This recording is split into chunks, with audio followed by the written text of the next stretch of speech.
Hello, and let me take you on a short trip to the Railway Museum in Nairobi, located along Station Road.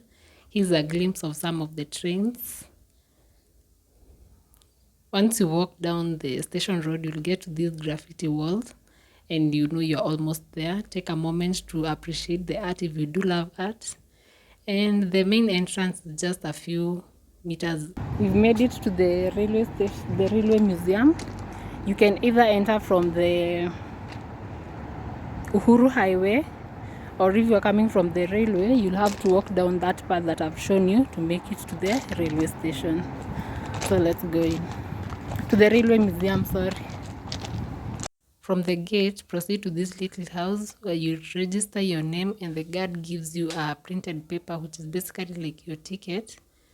Depending on the number of people visiting, he will write the amount you're supposed to pay at the reception. The reception is at this building here, or you'll also find the history part of the museum.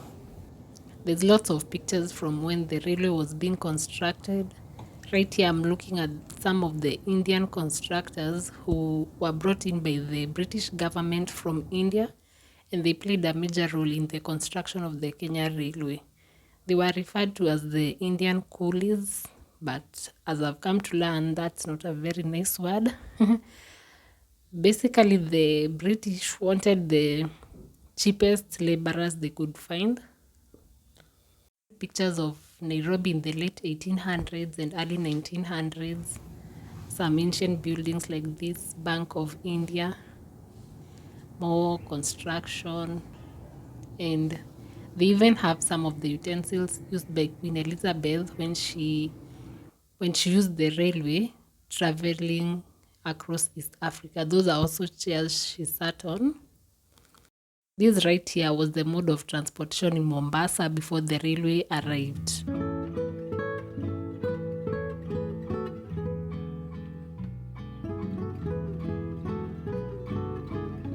There are train models. Some of these trains can be seen at the museum's yard. We'll get to see them later on once we are done exploring the history part of the museum.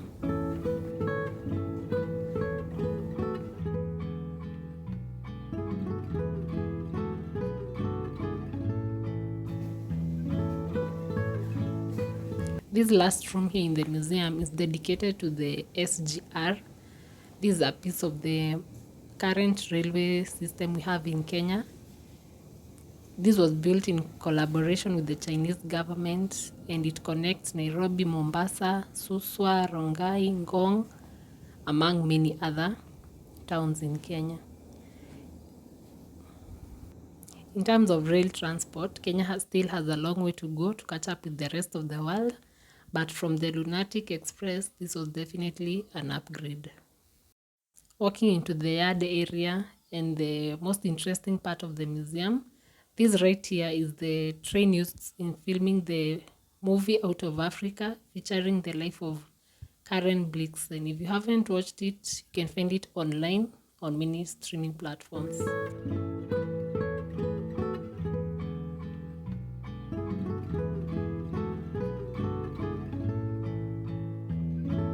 The trains here are either steam trains or diesel trains, and they all look pretty nice.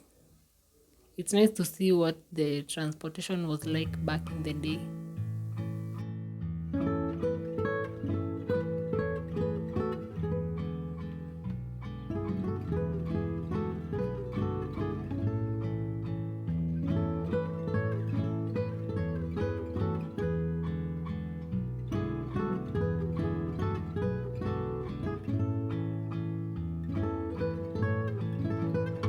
The old railway in Kenya is referred to as the Lunatic Express, as the rail constructors had to endure very harsh conditions and also risk their lives constructing the rail in the middle of forest and some very thick bushes, risking attack from different predators, including lions.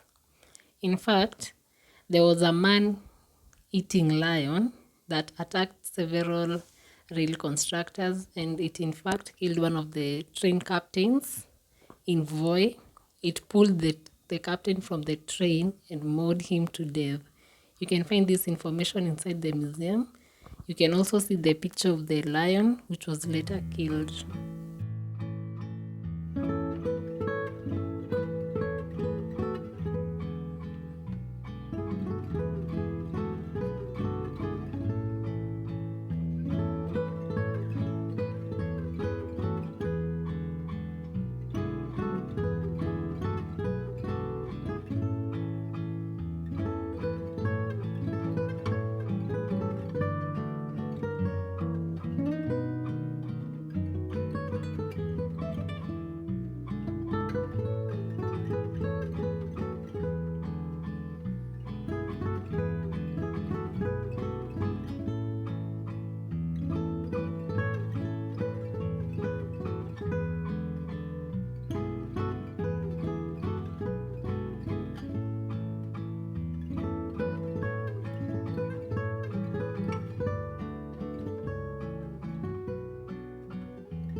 Inside the museum, there's an engine seat that will be attached at the front of the train and would accommodate about 3 passengers. This wasn't recommended, and those riding there, it was at their own risk.